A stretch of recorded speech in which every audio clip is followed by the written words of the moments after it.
What is up, everybody? Welcome back to the channel. Today we have another garage vlog. We will be touching base on the current point standings going into the final points event just coming this weekend. Today is Thursday. Tomorrow we leave early in the morning to get up to the track, do tech inspection, get some practice in, and then competition is on Saturday. I'm also going to be going over some track prep stuff today. We're going to be changing out some tires. I did some alignment checking yesterday. We're going to do some nut and bolt check stuff a little bit later, and then going over what other stuff do I take to the events in preparation for the weekend. All right, so getting right to it, we're going to go over the current point standings.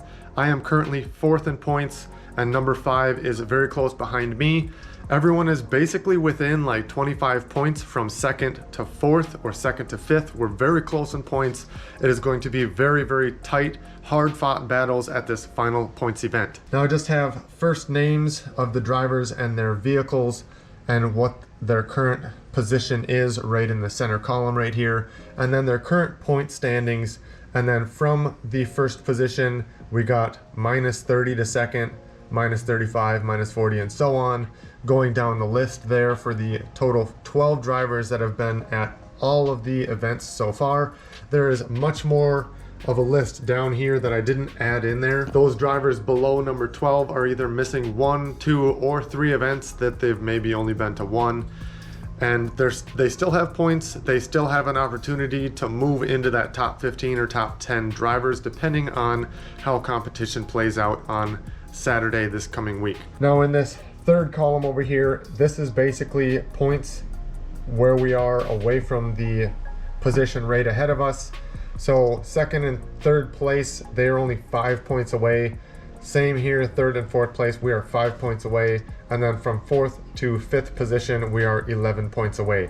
So all of these right here in the top 5, we are very close in point standings. So we are going to be pushing as hard as we can. Coming off of the 5K event and the Drifting the Plains 4, I have some pretty good momentum to hopefully land another podium for this final event. That is the goal. As long as we can have a ton of fun and just drive consistent like we've been doing, I have a good chance of potentially moving myself up from 4th into maybe 3rd or 2nd. Who knows? Anything can happen when you're drifting. The slightest little mistake can cost you a win. We'll see how it goes, and we'll have a blast. Now looking at the tires that I have to swap out, clearly these tires are pretty dead. These were from the 5K. I used them up and I just had them sitting there basically, or they were maybe not completely fully dead, and I used them at the last event and just got them all the way gone. We got some used ones from the 5K over here that are still probably 50% tread. We're gonna throw those on for this last event. So I have a set mounted just in case I need those. These are my comp tires that are chunking on the outside. I'm just gonna dismount that, flip it on the wheel, and run that tire backwards. It's maybe 40 or 50% tread left on that tire. That should be plenty for just competition on Saturday, and running it backwards not gonna really make a difference when you're below 50% tread. And then these ones over here, these are my front tires. So you can kind of tell from running maybe 6 degrees of negative camber, this inside edge is not really bald, it's just much farther down than the outside. So I'm dismounting these as well and just flipping them on the wheel so that more tread is on the inside where it sits the most. When we talk about what tools do I bring to events, I have a toolkit that's in my toolbox. I bring that whole thing with. I have a welder. I bring that just in case something breaks and I need to weld it back together, either for a temporary fix or just to make the car function the rest of the weekend. I also have my air compressor. I have a fender roller just in case, and then also drills. I have a bag back there with my impact and everything as well. I usually bring like a foam mat to be able to lay on in case I gotta do something under the car.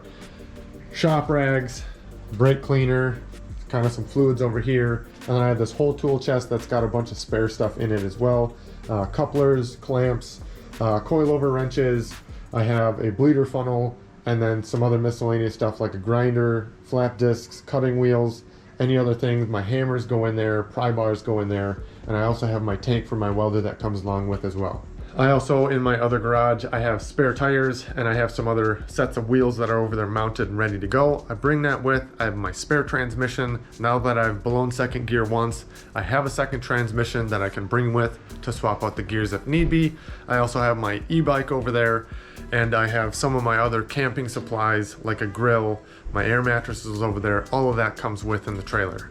Now, I'm not trying to make this a super lengthy video for you guys, just touching base on a couple of things. I'm gonna set the camera up on my tripod. We're gonna start dismounting these tires and flip them around, swap some of the tires, and get this kicked out and buttoned up, ready to go for the weekend. So if you didn't yet know, or you're unaware of how I do tires, I worked at a tire shop quite a few years back, and I changed tires by hand, like semi tires and other loader tires and stuff like that. So I changed my tires at home with pry bars. It's just a little cheaper. I don't have a lot of space to be able to put like a tire machine in here, but maybe in the future I'll get a tire machine and figure out, you know, a space where I can put it. It'll make changing tires a lot easier. And I also have buddies that could potentially use it, you know, and do tires and stuff for daily driver cars or whatever. But yeah, I just lubricate the bead before taking it off, just to make it that much easier with the pry bars. Just be careful when you're doing tires by hand. It can be dangerous. You want to think about safety so you're not getting hurt or injured by changing tires. Then when I mount these on, these aren't directional tires, so it doesn't really matter which direction you mount them, but I have more tread on this side of the tire, so I want to make sure that's towards the outside of the wheel.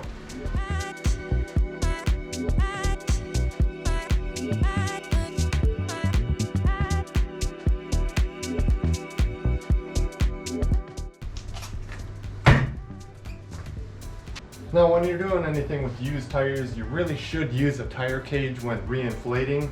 But I have these lubed up pretty good. They should go on fairly easy. If it seems like they don't want to seat, stop putting air in them, deflate the tire, reset the bead by pressing it back in, lubricate it some more, and then retry it.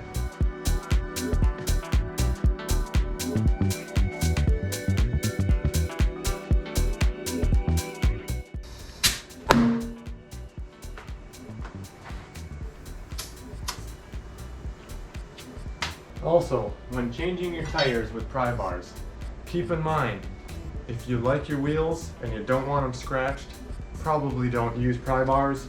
You can scratch and gouge your wheels pretty easy. These ones were pretty cheap wheels. I got them on sale. So if something happens to them, I'm not real concerned. It's not a show car either, it's a drift car.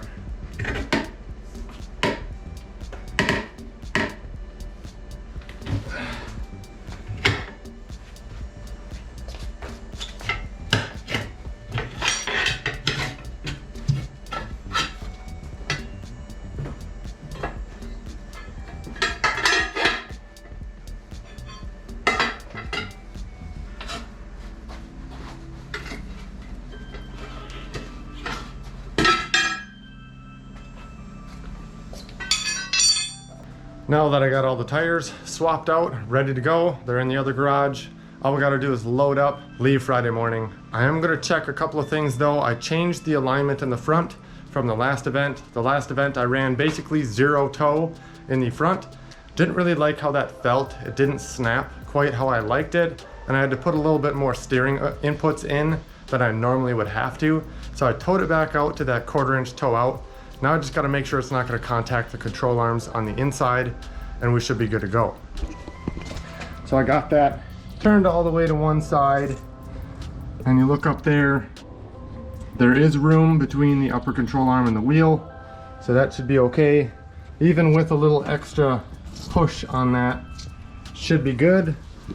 Check the other side, because it's normally this side, driver's side, that has the issue. Push it all the way out. That could potentially contact at a very high angle under load. I'll just have to kind of keep that in mind. Otherwise I can adjust that at the track so it's not quite so close down in, right in there. But it should be okay. I haven't really been running that high angle lately. Now I just gotta check some of the bolts and stuff on the other suspension components. like my control arms, eccentric bolts and everything. Make sure all that's tight. And we should be just about ready for Drifting the Plains 5 coming up in just a couple of days. So yeah, we'll have some fun. Thanks for watching. Don't forget to like, comment, and subscribe.